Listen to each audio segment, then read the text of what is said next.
It's inevitable. There are always a few bananas that get overripe in every bunch. But don't throw them away. They're a perfect excuse to make banana bread.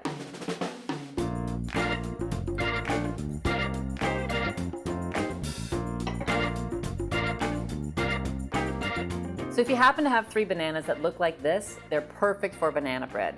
If you don't have time to make banana bread right now, pop these in your freezer and store them there until you do. But if you have a hankering for banana bread and your bananas aren't quite overripe yet, there's still something you can do. We can roast them.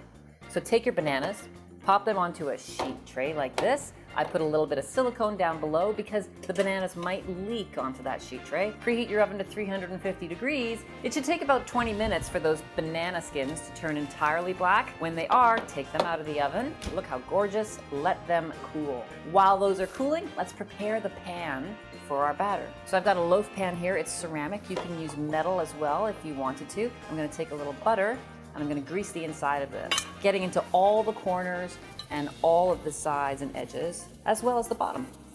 Now I'm not going to stop there. I'm also going to sugar the inside of the loaf pan.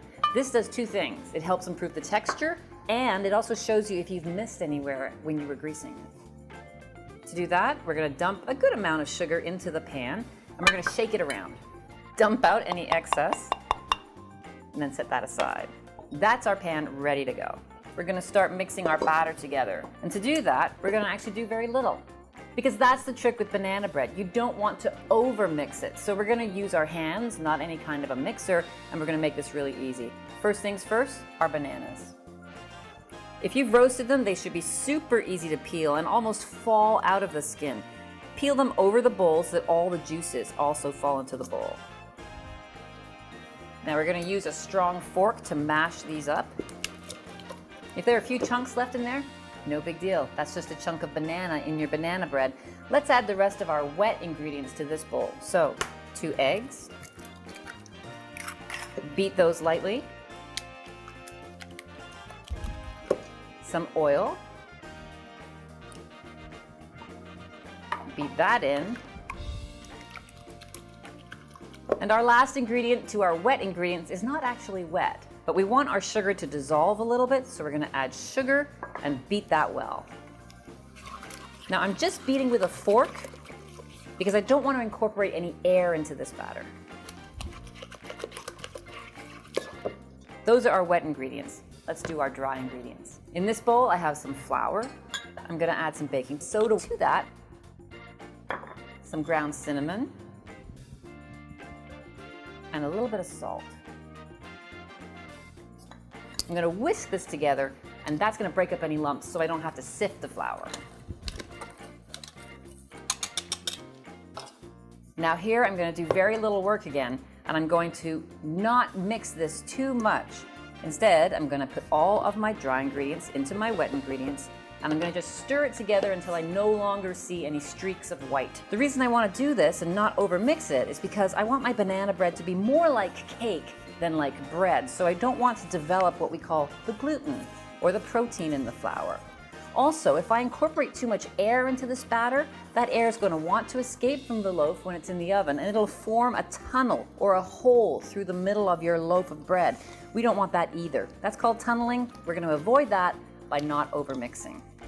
One more ingredient, completely optional, is of course walnuts or chocolate chips or dried fruit or anything else you want to add to your banana bread. You're going to add it now, but just fold it in gently. Now it's time to put that into our prepared loaf pan. So I'm going to pour that all in there, and we're going to fill this almost to the top, but not quite. You want to leave about ½ an inch from the top of the loaf pan so that the loaf has room to rise nicely. One final, again optional step, is to take turbinado sugar, that's a coarse brown sugar, and sprinkle this on the top of the loaf.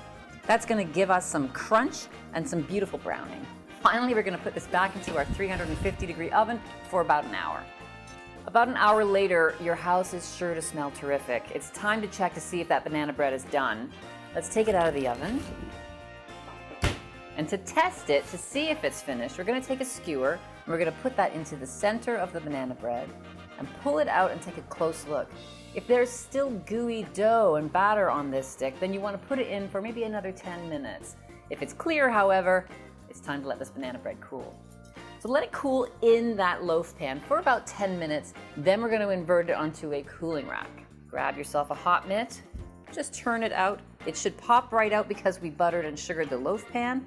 Let it cool on a cooling rack, well, but not too long because warm banana bread is pretty tasty.